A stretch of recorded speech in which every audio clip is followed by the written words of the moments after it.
Halo semuanya, jumpa kembali dengan saya Amelia Febriani dari channel Ruang Edukator. Kami percaya pendidikan yang terbaik bukan saja pendidikan yang informatif, tetapi pendidikan yang transformatif. Kali ini kita punya segmen yang spesial nih. Kalau biasanya interviewnya melalui online, sekarang kita punya rekaman yang live. Dan juga nggak ngundang sembarang orang, kali ini ada bersama dengan saya, Pak Arman. Kita panggilnya Ko Arman ya. Ko Arman ini adalah founder dan trainer dari Sibreo Indonesia. Sibreo sendiri ini adalah penyedia training untuk corporate terutama dan fokusnya untuk membangun value dari perusahaan. Dan tadi baru aja ngomong juga sama Ko Arman bahwa ngomong soal value di perusahaan ternyata juga kaitannya besar sekali dengan value yang ada di keluarga gitu ya. Oleh karena itu, para orang tua dan para edukator sekalian, kalau teman-teman di sini baru di channel Ruang Edukator, please consider to subscribe. Siapa tahu konten-konten kita bisa membuat rumah dan kelas teman-teman jadi transformatif. Kali ini bahasan kita spesial banget, yaitu tentang peran dari ayah. Dan karena Ko Arman ini sendiri juga sangat passionate dengan keluarga, dan juga khususnya peran ayah, dan kita akan bahas sama-sama nih, apa sih peranan ayah khususnya dalam membangun value di keluarga.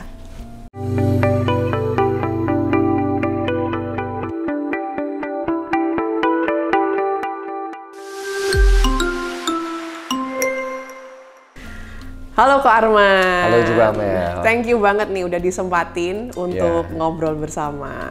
Betul, ini sebuah privilege ya. Ya, bisa ada di YouTube channelnya Mel. Aduh, bisa aja.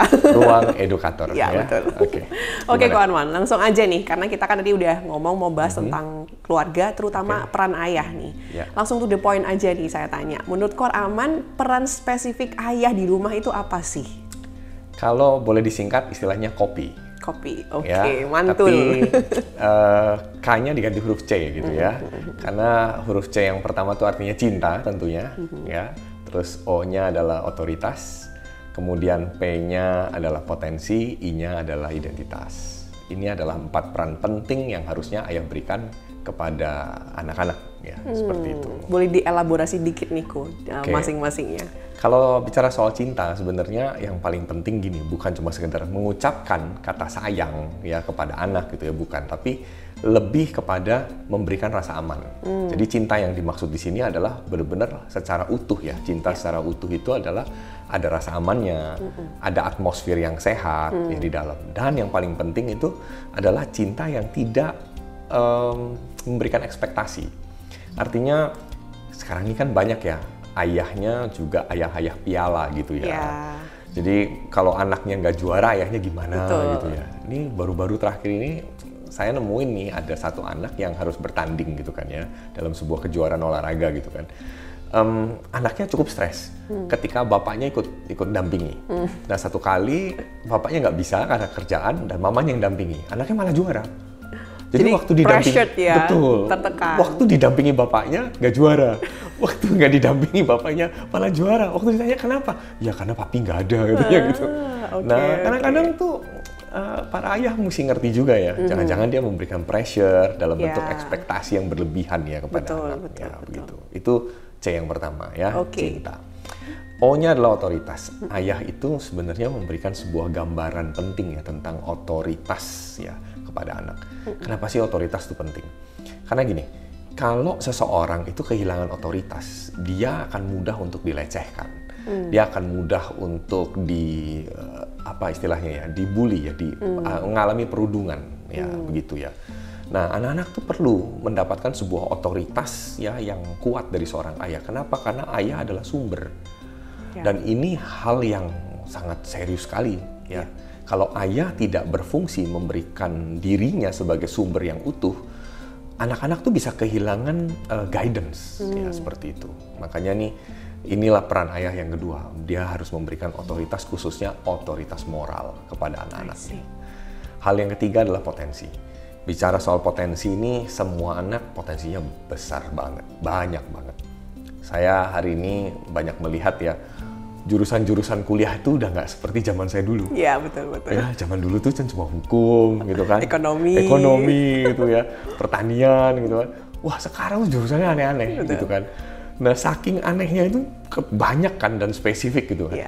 Nah, ayah tuh mesti update juga. Jangan maksain gitu loh, anaknya harus dokter gitu loh. harus anaknya insinyur gitu kan. Itu zaman dulu, ayah zaman dulu tuh dokter insinyur ya. Iya betul, dokter insinyur gitu kan. Nah sekarang tuh aduh jurusan tuh aneh-aneh dan lucu-lucu gitu kan. Tapi anak-anak seneng sama hal-hal yang begitu gitu ya. Lah wong anak saya aja kepengennya kalau ditanya kamu mimpinya pengen apa? Aku pengen jadi dubes gitu ya. Wah. Ya, pengen jadi duta besar. Terus pelajaran apa yang dia paling suka? Global perspektif yang dia suka. Ya, gitu ya. Oh, Bu Amel ngajar itu ya. Betul. Oh, dia sangat happy banget itu kalau gitu. Makanya waktu dia nih sekarang di kelas 3, saya encourage dia. Ya. Saya tahu bahwa dia punya potensi di situ. Terus kemudian dia cukup update ya dengan informasi-informasi seputar dunia ini. Jadi ya udah saya harus encourage dia ke situ. Walaupun saya lulusan ekonomi ya, dan istri saya lulusan teknik. Insinyur lagi. Oke, yang terakhir juga sangat menarik. Ini namanya identity atau identitas. Jadi ayah itu harus loh kasih identitas. Karena banyak kekacauan hidup anak ya hari-hari ini tuh akibat lack of identity. Jadi ketika ayah kehilangan atau bahkan tidak memberikan peran dalam memberikan identitas kepada anaknya, anak-anak tuh blur dan nggak ngerti dia mau kemana. Seperti itu. Dan menurut saya bukan vision ya yang pertama, tapi identity. Betul banget. Itulah peran ayah yang pertama ya. Wow. Ternyata segitu powerfulnya keberadaan ayah itu di keluarga ya. Betul. Makanya ayah ini juga harus memahami itu keberadaannya di rumah itu ternyata punya dampak yang begitu besar terhadap anak-anak. Gimana mau menggali potensi kalau ayah nggak ada di rumah, nggak kenal sama anaknya, nggak update dengan dunia sekitar gitu ya. Ayahnya sih ada sih di rumah, tapi hati dan pikirannya nggak di situ. Belum tentu peran itu hanya ditunjukkan dengan keberadaan secara fisik gitu ya. Betul. Oke, kalau tadi secara spesifik tentang peran ayah nih, menarik sekali. Menurut Arman sendiri bedanya dengan peran ibu itu apa? Ada nggak yang bisa digantikan atau ada yang secara khusus nggak bisa digantikan? Secara spesifik memang milik ayah dan milik ibu gitu. Ibu sekali lagi punya peran yang sangat spesifik dan unik. Ya. Yang saya selalu ingat peran ibu adalah merawat dan mengasuh. Itu peran yang nggak bisa ditawar-tawar ya. Merawat dan mengasuh itu tuh harus benar-benar nempel gitu ya di kepala ibu. Nah kalau tadi ayah itu bicara kopi ya, nah istri ini atau peran ibu itu dia punya 5. Nah saya nggak ketemu nih tapi akronimnya apa? Kirain gitu kan. Teh bakalan. Iya, saya maunya ada teh apa gitu. Nggak. Tapi di sini dibilang begini, peran ibu yang pertama itu adalah merawat dan mengasuh. Ya. Di sini tentu tahu lah ya, saya mungkin nggak perlu jelasin lebih dalam ya soal ini ya. Dan yang kedua soal menanamkan keintiman. Kenapa? Karena pada waktu ibu melahirkan seorang anak, dia ada proses yang namanya menyusui, ya kan? Nah, di situ proses menyusui itu adalah proses untuk mendapatkan atau menghasilkan sebuah keintiman. Anak-anak harus terbiasa dengan budaya atau terbiasa dengan perilaku seperti ini. Jadi kalau anak-anak kehilangan keintiman dengan ibunya, biasanya nanti dia juga akan ada problem di faktor sosialnya. I see. Ya, keintiman juga akan menolong kualitas anak dalam berkomunikasi. Jadi makanya ini juga nggak bisa diabaikan oleh seorang ibu. Nah, hal yang ketiga, tentu peran ibu adalah ngurus rumah. Ya, ngurus rumah nih di sini bukan berarti ngepel, masak atau apa, bukan. Tapi mengurus rumah di sini tuh kayak bicara soal gimana caranya rumah tuh jadi tempat yang ngangenin gitu loh. Ya, kayak homecoming gitu. Jadi ketika anak tuh pergi, dia tahu ketika dia pulang ada yang dia nantikan. Nah, ibu punya peran untuk membawa suasana rumah. Gitu, supaya dikangenin gitu sama anak dan dia tahu bahwa rumah itu adalah tempat untuk dia bisa mengekspresikan segala hal yang dia sukai dengan rasa aman. Ya, datang dari ayahnya juga dari ibunya, tapi tetap rumahnya mesti kurus. Nah, ini peran ibu yang ketiga. Nah, ada peran ibu yang keempat dan yang kelima, dan menurut aku ini adalah peran yang sangat menarik gitu ya. Yang keempat adalah memelihara jaringan sosial. Ini buat aku juga baru ya, karena saya baca ya di dalam sebuah buku ya tentang peran ayah dan ibu gitu ya. Ternyata memelihara jaringan sosial itu penting sekali. Memelihara jaringan sosial itu tujuannya bukan cuma sekedar digital socialize ya, tapi benar-benar physical socialize. Supaya apa? Supaya mereka bisa manage konflik. Jadi memelihara jaringan sosial di sini itu poinnya adalah gimana seorang ibu melatih anak-anaknya bisa berteman, terus anak-anaknya bisa ya intinya punya etika lah ya di dalam berinteraksi dengan orang lain. Ini kelanjutan dari intim tadi ya, yaitu betul. Tentang social skill. Bener. Gitu kalau intimnya kan lebih dia dengan mamah dan papahnya. Tapi kalau yang di sini memelihara jaringan sosial, dengan dia nanti keluar seperti itu. Ini penting sekali. Gitu. Nah, yang kelima ini juga buat saya cukup menarik ini. Yang kelima dikatakan apa? Meneguhkan ayah. Wah, oke. Ini yang buat saya jarang banget dibahas. Bahwa salah satu peran ibu adalah meneguhkan ayah. Bukan menjatuhkan ya para ibu ya. Betul. Karena kan seringkali kan ayah udah kasih ide gitu kan. Oke, minggu depan kita jalan-jalan ke sini. Terus ibu bilang capek. Gitu kan akhirnya blek jatuh gitu kan. Betul. Akhirnya anak-anak ngerasa ya gitu. Gara-gara mami sih gitu kan. Gitu kan biasanya kan mami kan sangat strict ya apalagi urusan kesehatan atau apa gitu. Nggak boleh lagi musim ujian gitu. Iya, kayak gitu kan. Ayah bilang, oke yuk kita keluar dulu sebentar ya. Makan es krim dulu. Enggak, lagi musim hujan. Nah itu ternyata penting. Saya juga baru tahu bahwa meneguhkan ayah itu menolong anak-anak untuk bisa melihat kesatuan loh dalam hidup papa dan mamanya. Betul, itu contoh ya. Betul. Dan kalau tadi ditanya soal peran apa yang nggak bisa digantikan ya gitu kan, atau yang nggak bisa diabaikan, menurut saya ya ayah sebagai sumber ya. Karena itu mau digantikan sama siapa, nggak bisa. Gitu kan. Mungkin secara keuangan, secara materi bisa. Ibu banyak kok ibu yang bekerja. Tapi sumber yang dimaksud di sini adalah bicara soal ayah itu become a guide, ya, orang yang menuntun, yang memimpin. Mungkin ada beberapa orang bilang ibu juga bisa nuntun kok. Different gitu loh. Ketika ayah menuntun itu tuh seperti ada nuansa leadership gitu, strong leadership gitu loh di situ. Ya, dan orang akan melihat, oh ya, this is sosok hero, ya begitu.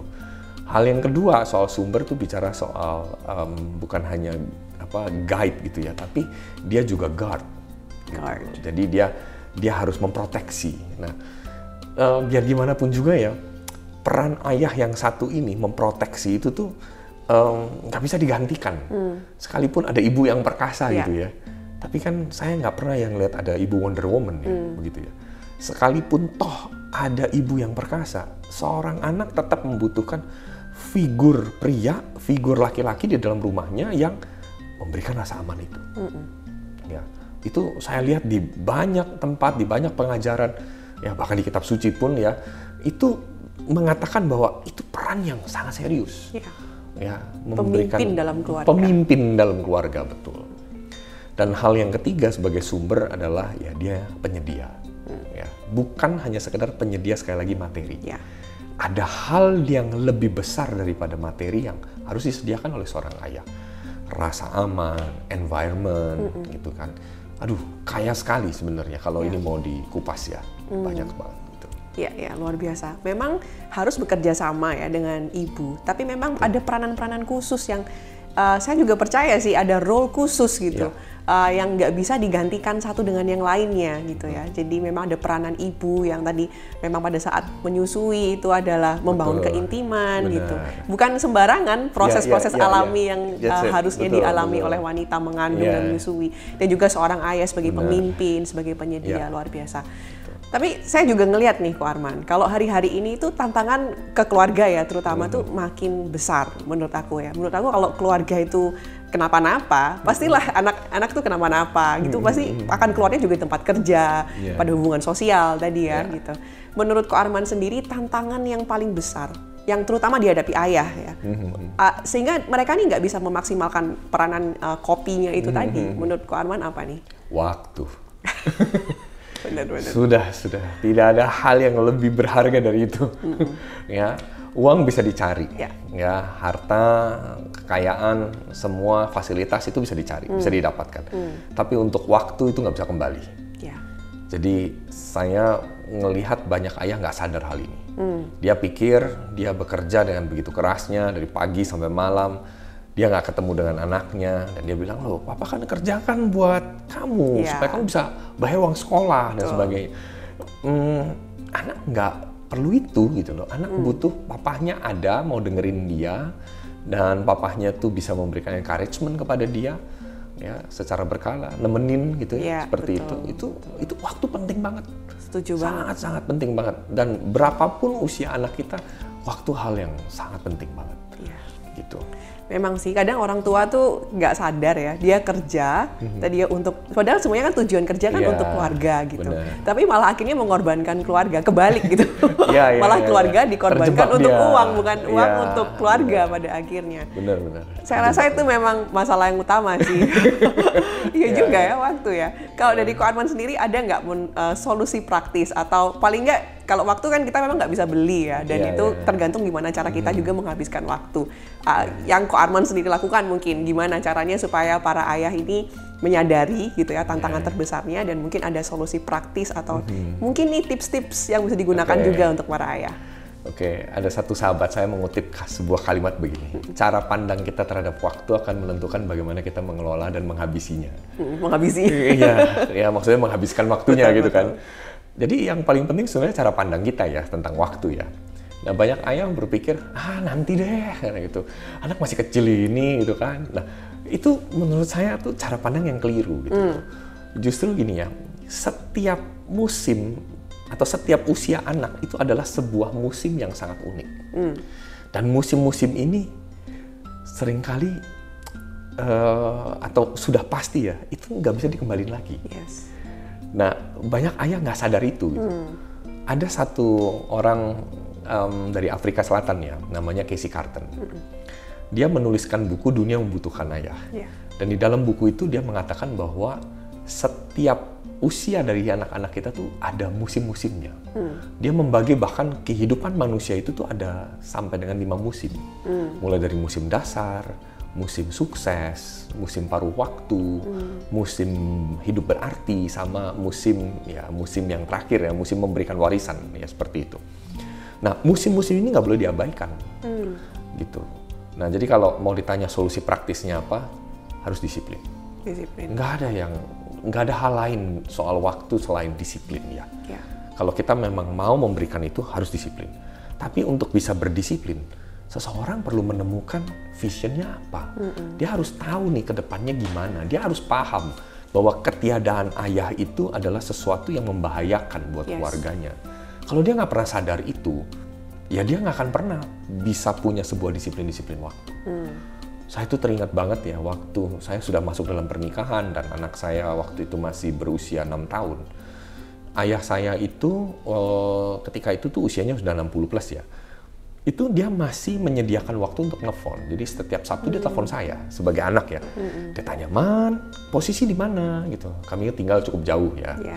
Posisi di mana? "Oh ya Pap, aku lagi ada di sini. Siang bisa mampir nggak ke rumah?" "Kenapa?" "Makan yuk," katanya itu. Dia masih kasih waktu gitu loh. Ya, untuk bahkan pada saat itu Ko Arman udah punya keluarga sendiri ya. Betul. Dan dia tetap menjalankan dan memberikan waktunya sebagai ayah. Dan waktu saya datang main gitar bareng sama papa saya gitu kan, dia tanya, "Gimana keluarga? Anakmu udah bisa apa?" gitu. "Sama istri ada masalah apa enggak?" Wah, itu buat saya sesuatu yang wah, ini nih gitu. Ini berbeda. Saya nggak tahu ya papa saya belajar dari mana ya. Tapi itu membekas sekali. Itu sangat membekas sekali, dan ketika itu kami bahkan punya waktu olahraga bersama. Ya, mungkin nggak bisa seminggu sekali ya, sebulan sekali ya sama ayah ya. Jam 4 pagi dia jemput saya, atau sebaliknya saya yang jemput dia, terus kita pergi keluar kota untuk olahraga. Ya, sampai dengan siang, dan dia ambil waktu setengah hari untuk cuti demi bisa olahraga bareng sama saya. Dan di tengah-tengah olahraga itu dia ngobrol, dia tanya, "Kerjaanmu gimana? Bisnis gimana?"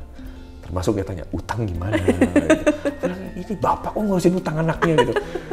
Ya, saya nggak tahu ya alasannya apa ya. Mungkin juga ada bapak-bapak yang mikir, "Aduh, ini kan kalau anaknya utang nggak beres kan balik lagi ke dia gitu kan." Ntar aku yang bayar gitu.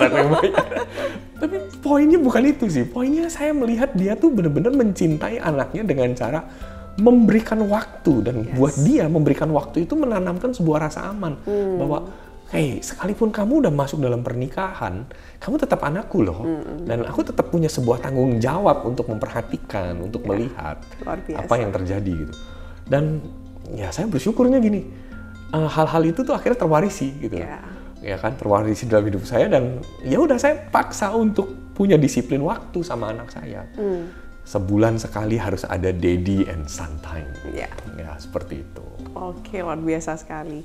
Memang saya juga percaya sih, Coach, kalau tiap musim dalam hidup anak-anak itu semua, kalau istilahnya dalam psikologi kan ada tugas perkembangannya gitu. Jadi memang setiap musim, jadi orang tua jangan sampai nganggap kalau masih kecil lah, belum tahu apa-apa atau apa. Tapi keberadaan itu kan bukan ini ya, maksudnya kecil itu tahu atau enggak, tapi waktu ayah itu ada di rumah, itu kerasa memang. Betul. Atmosfernya kan kerasa. Dan dari kecil itu kerasa gitu. Anak-anak pun bisa merasakan kehadiran ayah di rumah. Itulah pentingnya punya disiplin waktu dari kecil sampai dewasa. Memang nggak bisa tiba-tiba langsung dewasa. Ada banyak orang tua tuh juga tanya, gimana caranya saya bisa bangun hubungan dengan anak saya? Anaknya udah beranjak remaja, sementara dari kecil nggak pernah, punya waktu ngobrol. Ya betul. Anaknya pasti ngerasa aneh dong kalau tiba-tiba ngapain ini papaku minta olahraga bareng biasanya aja nggak pernah gitu ya. Jadi memang harus dibangun dari kecil gitu. Komunikasi itu tuh 6 tahun pertama esensi loh. Esensi sekali, sentuhan, ngobrol, cerita, nangis bareng gitu. Itu esensi. Ya, gitu. Nggak bisa tiba-tiba kita bangun trust dalam waktu singkat, kan memang proses ya. Oke, luar biasa. Disiplin waktu nih, dan harus tadi kuncinya juga memahami pentingnya peranan ayah itu dan punya visi ke sana. Kalau nggak ngerasa penting ya nggak akan ada disiplin waktu kan. Benar. Ya. Jadi ini penting banget, kesepakatan antara ayah dan ibu ini penting banget, dan itu perlu dilatih, diasah terus-menerus. Ya. Buat teman-teman para pendengar sekalian yang merasa video ini bermanfaat, jangan lupa untuk like, subscribe, dan share video ini juga ke para keluarga-keluarga lainnya. Bersama-sama kita belajar dan membangun keluarga kita untuk bangsa Indonesia yang lebih maju.